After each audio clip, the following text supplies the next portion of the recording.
वालेकुम दोस्तों, ये हमारा पहला वीलॉग है। और वो देखें मेरा छोटा भाई पेशाब कर रहा है वो बनने पे बैठ के।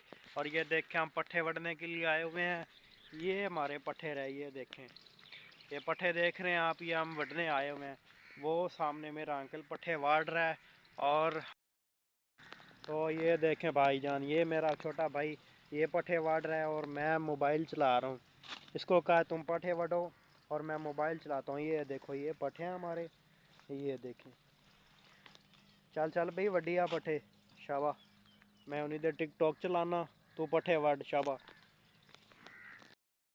चलो चलो शाबाश, दो दो पट्ठे सारे लै चलो, चुक चुक के, शाबाश शाबाश।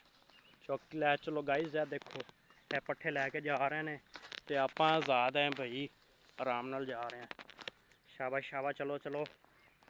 एक को आगे मेरा छोटा भाई लेके जा रहे हैं। हमारे व्लॉग को लाइक करें और चैनल को सब्सक्राइब करें और फुल सपोर्ट करें। इंशाल्लाह हम भी आपको फुल सपोर्ट करेंगे। बहुत शुक्रिया जनाब आपकी मोहब्बत का। तो हमारा व्लॉग यहीं पे ख़त्म हुआ। ओके, अल्लाह हाफिज़।